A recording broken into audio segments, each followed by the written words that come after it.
Hello बच्चों लोग, क्या हाल चाल। तो बच्चों हम कर रहे थे क्लास 12 मैक्रो इकोनॉमिक्स की यूनिट नंबर 3, जो बेसिकली एग्रीगेट डिमांड और एग्रीगेट सप्लाई के बारे में बात करती है। और इस यूनिट में आपके टोटल मिला के 3 चैप्टर आते हैं, चैप्टर नंबर 7, 8 और 9। चैप्टर नंबर 7 और 8 हमने पहले ही कंप्लीट कर लिया। अगर आपने नहीं देखा तो उनका लिंक आपको नीचे डिस्क्रिप्शन में मिल जाएगा, जाके चेकआउट कर सकते हो। ठीक है बच्चों, आज हम करने वाले chapter number 9, problem of deficit demand and excess demand. अब ज्यादा टाइम वेस्ट नहीं करेंगे, इंट्रोडक्शन पे सीधे चैप्टर को स्टार्ट करते हैं। तो बच्चों लोग, सबसे पहले तो ये चैप्टर बहुत ज्यादा बड़ा है, तो टाइम लेगा खत्म होने में। दूसरी चीज, इस चैप्टर को मैंने 3 पार्ट में डिवाइड करा है। सबसे पहला ये फुल एम्प्लॉयमेंट के बारे में बात करता है। दूसरा आता है प्रॉब्लम ऑफ डेफिसिट डिमांड और एक्सेस डिमांड, और तीसरा पार्ट आता है ये जो प्रॉब्लम है डेफिसिट और एक्सेस डिमांड की, इसको ठीक कैसे करा जाए।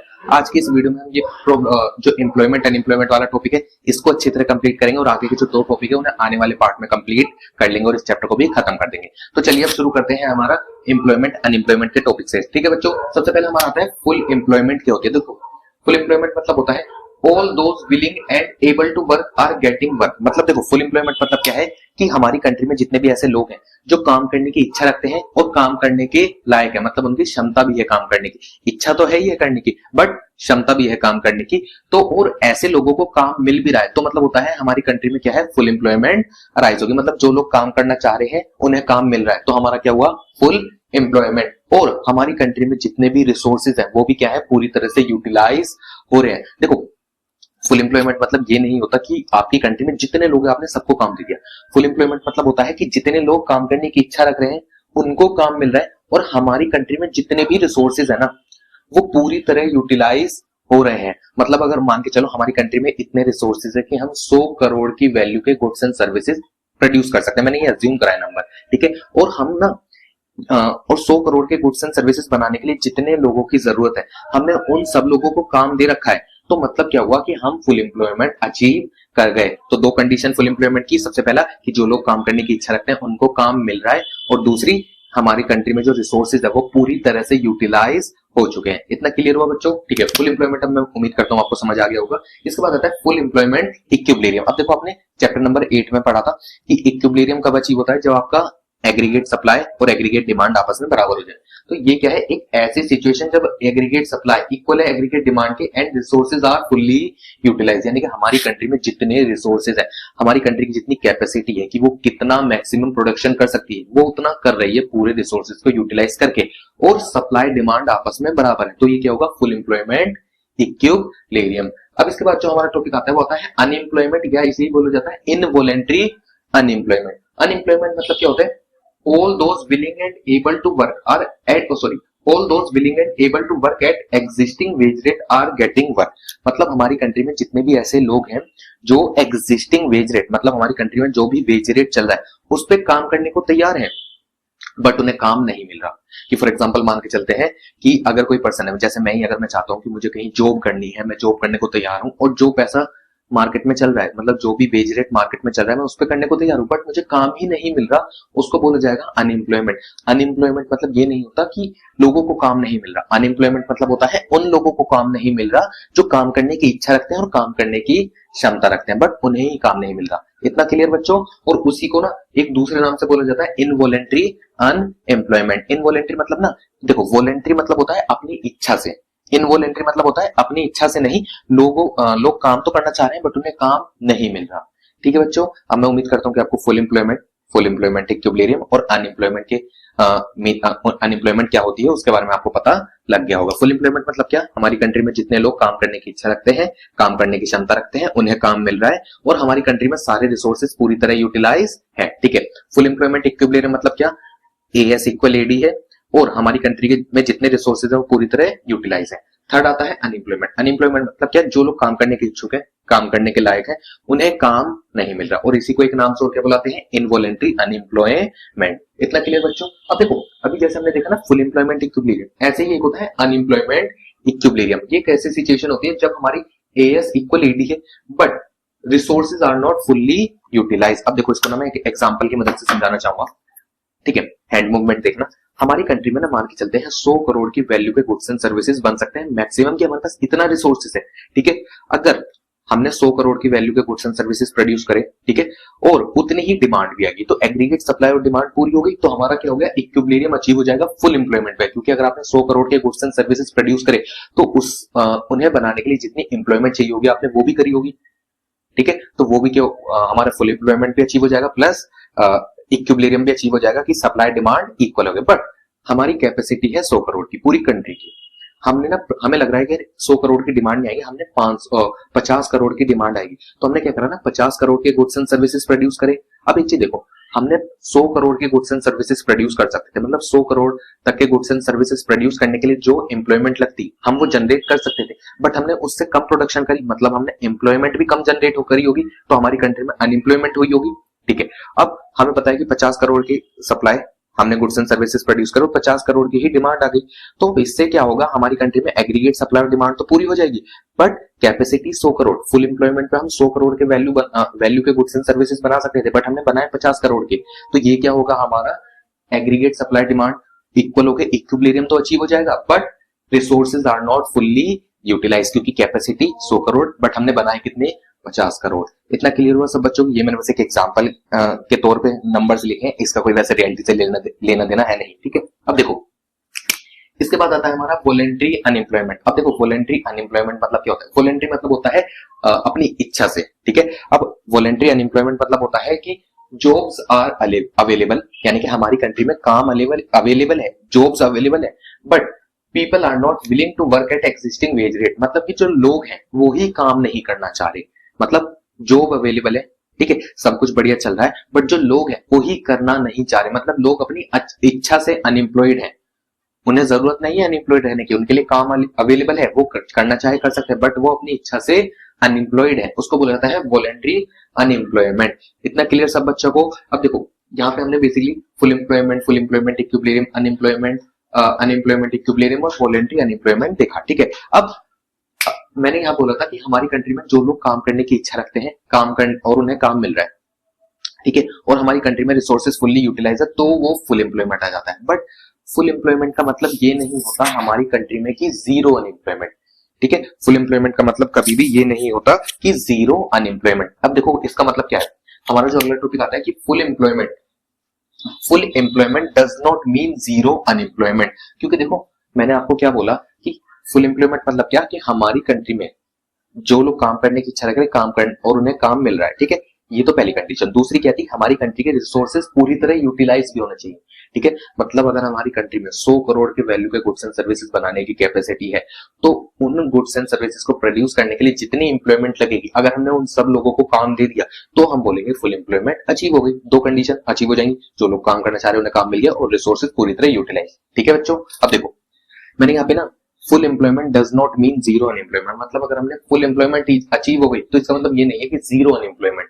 ठीक है, अब देखो इसका मैंने एक एग्जांपल लिया, वैल्यू ऑफ रिसोर्सेज। हमारी कंट्री में जो रिसोर्सेज है वो 100 करोड़ के है, मतलब हमारी कंट्री में जितने भी रिसोर्सेज है, अगर मैं उनको, मतलब जितने भी रिसोर्सेज है, अगर मैं उन सब से प्रोडक्शन करूं और टोटल मिला के प्रोडक्शन करना चाहूं, तो मैक्सिमम 100 करोड़ की प्रोडक्शन हो सकती है। ठीक है, अब लेबर कितनी रिक्वायर है, 1 लाख। अब मतलब मैंने बोला कि हम 100 करोड़ की प्रोडक्शन करने के लिए 1 लाख की लेबर रिक्वायर्ड है, मतलब 1 लाख लोगों की जरूरत है, बट हमारी कंट्री में टोटल पॉपुलेशन है 1.5 लाख। ठीक है, ये हाइपोथेटिकल एग्जांपल है, हमारी कंट्री में पॉपुलेशन है 1.5 लाख, मतलब देखो आपको मैक्सिमम आप कितना प्रोडक्शन कर सकते हैं, 100 करोड़, उसके लिए लेबर कितनी रिक्वायर्ड है, 1 लाख, बट टोटल पॉपुलेशन है 1.5 लाख, तो एक्स्ट्रा जो 50 लाख होंगे वो तो अनएम्प्लॉयड रह जाएंगे ना। ठीक है, तो यही होता है फुल एम्प्लॉयमेंट के होने पे भी फुल एम्प्लॉयमेंट होने पे जीरो अनएम्प्लॉयमेंट नहीं होती। क्यों? हमारे अगर रिसोर्सेज 100 करोड़ के 1 लाख की रिक्वायर्ड है, वो तो चलो लग जाएगा। ठीक है, हमारे रिसोर्सेज पूरी तरह यूटिलाइज, तो हम बोल देंगे कि फुल एम्प्लॉयमेंट अचीव हो गया, क्योंकि रिसोर्सेज पूरी तरह यूटिलाइज हो गए। बट जो एक्स्ट्रा लोगों के पास काम नहीं रहेगा, क्यों नहीं रहेगा, क्योंकि रिसोर्सेज ही नहीं है ना, काम दोगे कहां से। ठीक है, तो वो क्या होगा, अनएम्प्लॉयमेंट, और उस चीज को बोला जाता है नेचुरल अनएम्प्लॉयमेंट। नेचुरल अनएम्प्लॉयमेंट मतलब कैसे, टोटल पॉपुलेशन थी 1.5 लाख, उसमें से 1 लाख लोग जितनी रिक्वायर थी प्रोडक्शन करने के लिए वो माइनस करेंगे, तो बाकी बचे 50,000 लोग, वो क्या हो जाएगा, हमारा नेचुरल अनएम्प्लॉयमेंट, जिसका हम कुछ भी नहीं कर सकते, क्योंकि हमारे एक तरह से बोल सकते हैं हमारी कैपेसिटी के ही बाहर है इन लोगों को काम देना। इतना क्लियर कि फुल एम्प्लॉयमेंट होने पे भी जीरो अनएम्प्लॉयमेंट नहीं होती, और ऐसे में इसको बोला क्या जाता है, नेचुरल अनएम्प्लॉयमेंट। आई होप कि आपको ये इतने टॉपिक अच्छे से क्लियर हो गए होंगे। तो बच्चों अब ये जो लास्ट के 2 टॉपिक बचे हैं, इनको फटाफट कंप्लीट करते हैं और इस चैप्टर के फर्स्ट पार्ट को कंप्लीट करते हैं। ठीक है बच्चों, अब देखो यहाँ पे क्या आता है, फ्रिक्शनल अनएम्प्लॉयमेंट। फ्रिक्शनल अनएम्प्लॉयमेंट, अब देखो ये क्या होता है, मैं पहले बता देता हूँ रीड करने से पहले। फ्रिक्शनल अनएम्प्लॉयमेंट मतलब होता है कि एक ऐसी अनएम्प्लॉयमेंट जो अराइज होती है एक जॉब से दूसरी जॉब पे शिफ्ट करने के लिए। मतलब अब मान के चलते हैं मैं किसी एक्स कंपनी में जॉब करता हूँ, मैंने अगर वहां से जॉब छोड़ी, ठीक है, तो अब मुझे किसी दूसरी कंपनी में जॉब ऐसे ही तो नहीं मिल जाएगी। मैंने एक दिन रिजाइन करा, अगले दिन मैं दूसरी कंपनी में जॉब करने पहुंच गया, नहीं मिलेगा ना। अब मैंने एक कंपनी से अगर रिजाइन करा तो मुझे दूसरी कंपनी में जॉब ढूंढने में थोड़ा बहुत तो टाइम लगेगा ना। तो वो जो टाइम पीरियड होगा जिसमें मैं क्या कहते हैं, एक जॉब से दूसरी जॉब पे शिफ्ट हो रहा हूँ, तो उस टाइम पीरियड में मैं क्या होगा, अनएम्प्लॉयड होऊंगा। तो उसको बोला था फ्रिक्शनल अनएम्प्लॉयमेंट, जो कि आती है एक जॉब से दूसरी जॉब पे शिफ्ट होने की वजह से अराइज होती है। देखो, it is associated with changing of job in dynamic economy, यानी कि हमारी इकोनॉमी जो है ना चेंज होती रहती है। डायनामिक इन्वायरमेंट आपने बिजनेस स्टडी में पढ़ा होगा, ठीक है। अब देखो इसकी वजह से क्या हो रहा है, अगर मैं एक जॉब छोड़ के जा रहा हूँ तो दूसरी जॉब ढूंढने के लिए मुझे बीच में जो टाइम पीरियड है जिसमें मैं अनएम्प्लॉयड हूँ, उसको बोला जाता है फ्रिक्शनल अनएम्प्लॉयमेंट। अब ये अराइज क्यों होती है, सबसे पहले इसके रीजन याद रखना। अराइज हो सकती है किसकी वजह से, immobility of labour. Immobility of labour मतलब लेबर एक जगह से दूसरी जगह जा नहीं पा रहा, ठीक है। अब देखो, अगर कोई फॉर एग्जांपल मान के चलते हैं कोई गांव में पर्सन अनएम्प्लॉयड है, अगर वो वहां से गांव को छोड़ के अगर शहर में आता है तो चांसेस है कि उसे जॉब वगैरह ज्यादा मिल सकती है, ठीक है। तो अब ये क्या हो रहा है कि वो मोबाइल नहीं हो पा रहा, इन मोबाइल एक जगह से वो दूसरी जगह शिफ्ट नहीं होगा तो उसे काम नहीं मिल पाएगा, ठीक है बच्चों।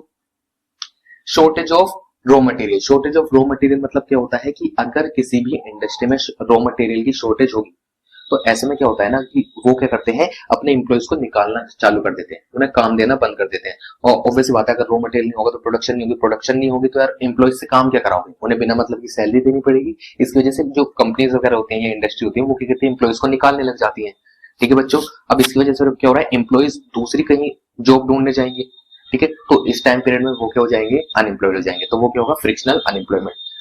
तीसरा क्या होगा, lack of information. Lack of information मतलब क्या है कि अगर हमें कोई इन्फॉर्मेशन नहीं है, फॉर एग्जांपल मैं घर पे बैठा हूं, मुझे नहीं पता कि कहाँ जॉब अवेलेबल हो रही है कहाँ नहीं हो रही, मुझे इन्फॉर्मेशन ही नहीं है, तो मैं जाऊंगा कैसे जॉब लेने कोई, ठीक है। अगर मुझे यही नहीं पता कि कहाँ कहाँ जॉब अवेलेबल है, मुझे इन्फॉर्मेशन नहीं है, तो मैं जॉब के लिए जाऊंगा कहाँ पे, ठीक है। तो ऐसे में क्या होगा, फ्रिक्शनल अनएम्प्लॉयमेंट अराइज हो जाएगी, ठीक है बच्चों। तो ये होता है हमारा फ्रिक्शनल अनएम्प्लॉयमेंट। अगला टॉपिक आता है स्ट्रक्चरल अनएम्प्लॉयमेंट। देखो, स्ट्रक्चरल अनएम्प्लॉयमेंट मतलब क्या होता है, result from long term decline of certain industry. मतलब ये ना किसी एक पर्टिकुलर इंडस्ट्री की बात करता है। अगर कोई भी एक पर्टिकुलर इंडस्ट्री में लॉन्ग टर्म डिक्लाइन आता है तो उसको बोला जाता है स्ट्रक्चरल अनएम्प्लॉयमेंट। अब दूसरी चीज, एसोसिएटेड विद चेंजेस इकोनॉमी। अब देखो हमारी इकोनॉमी में चेंज होते रहेंगे हर थोड़े थोड़े टाइम बाद, ठीक है, क्योंकि हमारा एनवायरमेंट बदलता रहेगा। इसकी वजह से कोई भी इंडस्ट्री में लॉन्ग टर्म डिक्लाइन आ सकता है। अब इसके रीजन क्या क्या हो सकते हैं, सबसे पहले क्या हो सकता है, अगर इसके रीजन देखो, shortage of factor of production. जो हमारे फैक्टर ऑफ प्रोडक्शन है, लैंड, लेबर, कैपिटल, एंटरप्रेन्योर, अगर इनमें ही शॉर्टेज हो जाए, जो भी हमारे प्रोडक्शन करने में हमें मदद कर रहे हैं, अगर उनमें शॉर्टेज हो जाएगी तो अब क्या होगा कि प्रोडक्शन नहीं कर पाएगी कोई भी इंडस्ट्री, और जिसकी वजह से क्या होगा, उसमें डिक्लाइन आने लगेगा और फिर अनएम्प्लॉयमेंट अराइज हो जाएगी, ठीक है बच्चों। दूसरा, लेबर्स लैक ऑफ एक्सपर्टीज, यानी कि जो हमारे लेबर है उनमें एक्सपर्टीज नहीं है। मतलब अगर कोई भी पर्टिकुलर अगर हम काम करा रहे हैं लेबर से, तो उसमें क्या है ना, उनकी एक्सपर्टीज नहीं है। अगर मान के चलते हैं मैं किसी फैक्ट्री में काम कर रहा हूँ, उसमें प्रोडक्शन करने के लिए किसी की स्पेसिफिक मशीन की नॉलेज होना जरूरी है। अब मुझे कोई नॉलेज नहीं उस मशीन की, मैं जाकर खड़ा हो जाऊं, हाँ जी बताओ क्या काम करना है, तो ऐसे में हो सकता है कि मैं ज्यादा गड़बड़ करूं, मैं ज्यादा रिसोर्सेज को वेस्ट करूं, ठीक है, नुकसान ज्यादा हो। तो ऐसे में क्या होगा, जो फैक्ट्री ओनर होगा या जो भी इंडस्ट्री के मालिक होंगे वो मुझे नौकरी पर रखेंगे ही नहीं ना, ठीक है। तो ये होता है कि अगर मुझे नॉलेज नहीं होगी किसी चीज की तो जॉब मिलेगी ही नहीं, इतना क्लियर, ठीक है। Change in production technique. अगर देखो प्रोडक्शन टेक्निक मतलब कि अगर प्रोडक्शन टेक्निक में चेंज आता है, जिस टेक्निक से आप प्रोडक्शन कर रहे हो अगर उसमें चेंज आए, मतलब एक तरह से टेक्नोलॉजी में अगर चेंज होगा, तो इसकी वजह से क्या हो सकता है कि अगर एक टेक्नोलॉजी से दूसरी टेक्नोलॉजी पे शिफ्ट हो रहे हैं तो लोगों को, जो भी वर्कर काम कर रहे हैं, तो उन्हें भी शिफ्ट होना पड़ेगा, ठीक है। और जरूरी नहीं है कि जो भी वर्कर पुरानी टेक्नोलॉजी से न्यू टेक्नोलॉजी पे शिफ्ट होंगे उन्हें न्यू टेक्नोलॉजी की नॉलेज हो, ठीक है।